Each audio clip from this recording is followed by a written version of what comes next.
ฮัลโหลเซฮาสบายดีวันนี้มารอตลาดสามัคคีไทยเฮ็ดปวกในงามแห้งกันนะแล้วก็คุยซื้อแล้วได้ในถุงบักใหญ่เลยมื้อนี้แมลงในแกงเฮ็ดปวกเฮ็ดอันละงอกละโงกกิโลสิซื้อกิโลนี่แหละไปแกงใส่อันเฮ็ดโอ้ยตัวแลนก็มีพร้อมเฮ็ดอร่อยนี่เด้โอเคบ่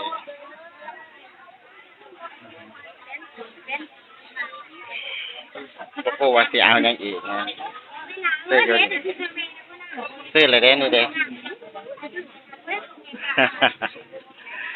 หาแนวไปแกงใส่อีกก็บาทหนึ่งไปยังบ่ได้มักมาเท่าไรนั่นน่ะมันอาทิตย์น่ะเอามาละ10เอามัดหนึ่งเอาเอาปอนใส่น้ำกันนะแกเด้อโอเคนะนี่ก็แม่นนะกล้องเท่าไรเห็นละโงกนะ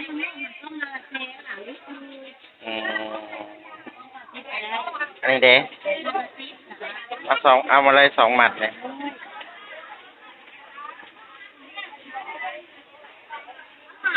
น่ะ50มัน50เซนกว่าบอกเลยแน่แล้วก็มาทางนี้ก็เป็นเห็ดเพาะนี่ลายกระดอโลเท่าไรนี่นะ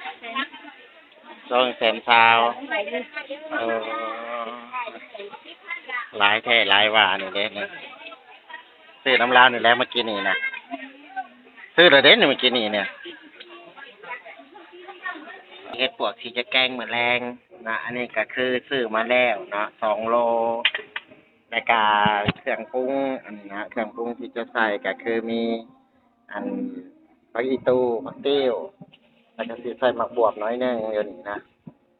สิใส่หมักบวบน้อยหนึงแล้วก็มีผักอันไอ้น้ำนี่เด้ผักสะไลด์นี่เด้ผักสะไลด์ที่ใส่นะแล้วก็จะน้อยเกียมแล้วสิถ่ายให้เบิ่งอีกรอบหนึงแล้วก็สิแกงเฮ็ดปวกกินมื้อนี้เนาะแล้วก็มีน้ำยานางซื้อมาเรียบร้อยนะโอเคเซฮายสบายดีเด้อฮอดขั้นตอนของการแกงแล้วนะเฮาก็ได้ล้างเครื่องต่างๆเนาะที่เฮาจะเกียมใส่นั่นก็คือมีหมักมีหมักบวบน้อยหนึงแล้วก็มีผักติ้วแล้วก็มีผักอีตูแล้วก็มาใบใส่ไล่ใบใส่ไล่ตัวนี้นี่เฮาสิเอาไว้เสียบแล้วก็สิปิ้งจำแจ่วแล้วก็มาทางนี้ก็กำ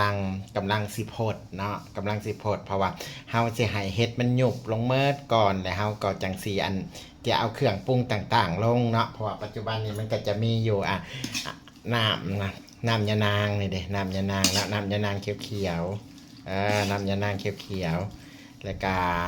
ให้เฮ็ดนี่ยุบก่อนน้อยหนึ่งแล้วเฮาก็เลยเฮาสิเบิ่งก่อนเฮาจังสิฮอดขั้นตอนของการปรุงนะฮอดขั้นตอนของการปรุงแล้วก็จังสิเอาเครื่องปรุงต่างๆใส่แล้วก็หน้าตาของการแกงเห็ดเนาะแกงใส่หม้อแดงคือเก่านั่นแหละเนาะเฮาก็มาถึงขั้นตอนของการที่จะเอาเครื่องปรุงลงปัจจุบันนี้เห็ดมันก็ยุบลงหรือว่าเห็ดมันก็อ่อนตัวลงแล้วเนาะแล้วก็น้ำยานางก็เขียวโอ้เป็นตาแซ่บแฮะฉะนั้นเฮาก็สิเอาเครื่องปรุงก่อนอื่นมันก็สิเอาหมักบวบนี่ใส่ก่อนเนาะเฮาก็สิเอาหมักบวบนี่ใส่นะเอาหมักบวบนี่ใส่แนวที่ว่ามันสุกยากน้อยนึงเฮาก็เอาหมักบวบใส่น้อยนึงใส่พอให้มันแบบว่ามีมีเครื่องเครื่องแบบเครื่องบ้านแน่นะเครื่องบ้านแน่นะเขาก็สิเอาหมักบวบนี่ใส่นะนี่เอาหมักบวบใส่หมักบวบแล้วเนาะหลังจากนั้นแบบหลังจากที่ว่าปรุงเสร็จมันเรียบร้อยหรือว่านี่เด็กนะเด็กก็ค่อนข้างที่ว่าเป็นตาแซ่บขึ้นมาแล้วได้แบบนี้มีสีสันขึ้นมาเลยเด็กเอาหมักบวบลงนะใส่ให้มันมีสีสันใส่ให้มันมีแบบว่าโอ้เป็นตาแสบแหงอะไรนะเป็นตาแสบแหงนะบันนี้ก็ยังเหลือผักติ้วนะผักติ้วตัวนี้เป็นผักติ้วอันนี้กับผักอีตูอันนี้กับผักยังผักสไลด์ผักสไลด์นี่ก็สิใส่เมื่อนี่แหละพอมากินผักเนาะมากินใส่ปลาแดกอันนี้น้องโลดนี่เด้เทลงไปเล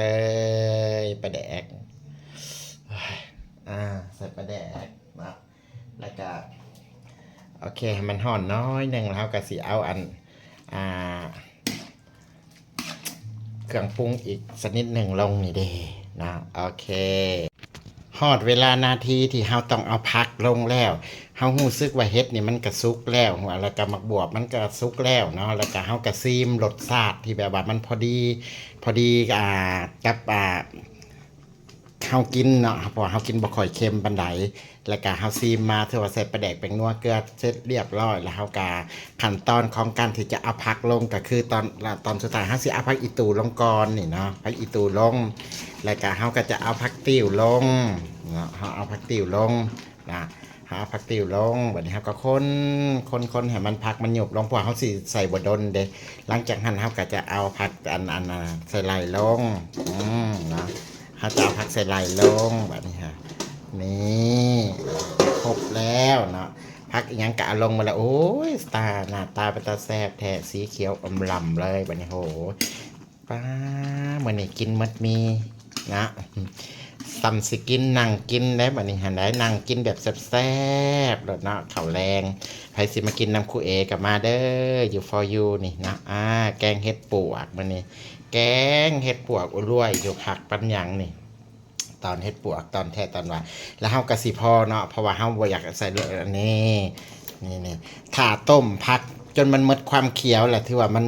มันสิบ่เป็นตะกินนี่ก็คือพอแล้วเนาะเฮาได้ถอดไฟแล้วเรียบร้อยอันนี้ก็คือหน้าตาเนาะแกงเห็ดปวกของครูเอเด้อกินกับข้าวเจ้ามื้อนี้โอเคบ๊ายบาย